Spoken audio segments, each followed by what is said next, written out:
शंका। उपदेश लेने के बाद भगत ने एफडी, एलआईसी या बीमा आदि करवाना चाहिए या नहीं। गुरुदेव भगवान कहते हैं, साईं इतना दीजिए जिसमें कुटुंब समाव, हम भी भूखे ना रहें, साधु न भूखा जाए। यदि गुरुदेव भगवान के इस वचन पर चलेंगे तो हमें एफडी और एलआईसी करवाने की जरूरत ही नहीं पड़ेगी। यदि पिछले संस्कारवश गुरुदेव भगवान ने आपको धन धान्य से परिपूर्ण कर रखा है तो वर्तमान में उस धन का उन्हीं के चरणों में दान धर्म करके सदुपयोग करना चाहिए। ज्ञान आधार कहता है कि उपदेशी भगत बैंक में लेन देन अवश्य कर सकता है, लेकिन एफडी, एलआईसी या बीमा जैसी कोई भी स्कीम जिसमें कुछ वर्षों के बाद मूल रकम के साथ ब्याज भी दिया जाता है, ऐसी स्कीम से दूर ही रहना है, क्योंकि भक्ति मार्ग में ऐसा करने से भगत को दो तरफा नुकसान उठाना पड़ेगा। पहला, यदि आप एफडी या अन्य स्कीम के तहत बैंक में लंबे समय के लिए अपना पैसा जमा करवाते हैं तो बैंक आपके पैसे को अन्य व्यक्तियों को ब्याज पर देगा। अर्थात बैंक से आपका पैसा एक शराब की फैक्ट्री खोलने वाला व्यक्ति भी ब्याज पर लेगा, बूचड़ खाना चलाने वाला तथा बीड़ी गुटखा आदि की फैक्ट्री लगाने वाला भी बैंक से ब्याज पर पैसा लेगा। अर्थात इस तरह से बैंक में जमा आपकी संपत्ति को बैंक द्वारा आपकी भक्ति मर्यादाओं के विरुद्ध कुकर्मों में लगवाया जाएगा, जिसका नुकसान उस संपत्ति के अनुपात में आपको भी उठाना पड़ेगा।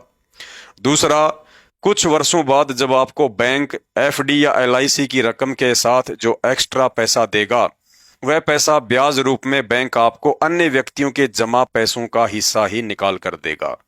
अन्य व्यक्तियों की कमाई ईमानदारी की होगी या छल कपट व झूठ की, ये आप अच्छे से जानते हैं। और यदि ब्याज रूप में अनैतिक कमाई का पैसा भगत के घर में आएगा तो अवश्य आपकी भक्ति में बाधक होगा। इसके अलावा यदि आपने दुर्घटना बीमा या मरने के बाद पैसे मिलने वाला बीमा या अन्य चोरी व आग लग जाने आदि का बीमा करवा रखा है तो उसे भी खत्म करवा दें। अर्थात इस तरह की अपनी एफडी या बीमा को तुड़वा दें ताकि आगे से किस्तें ना भरनी पड़े। पूर्ण परमेश्वर सतगुरु रामपाल जी भगवान की शरण में आते ही मर्यादित रहकर भक्ति करने वाले भगत के दुनिया भर के बीमा और इंश्योरेंस मुफ्त में ऑटोमेटिक ही हो जाते हैं, जैसे दुर्घटना बीमा, डेथ इंश्योरेंस, आग का बीमा, चोरी का बीमा आदि आदि। गुरुदेव भगवान अपनी वाणी में कहते हैं, अंत समय जब चले अकेला, तेरे आंसू नैन ढलकी, कहे कबीर शरण गह मेरी, हो रक्षा जल थल की, खबर नहीं पल की। अर्थात उपदेश प्राप्त करने के बाद सतगुरु अपने मर्यादित शिष्य को ये वचन देता है कि जल थल अर्थात पृथ्वी और जल में हर दुर्घटना के समय आपकी संपूर्ण रक्षा होगी। चाहे कोई जंतर मंतर, मूठ वशीकरण या काला जादू करवाए, चाहे आंधी तूफान और भूकंप आए, चाहे बाढ़ महामारी या प्रलय आए, भगत की संपूर्ण रक्षा होगी।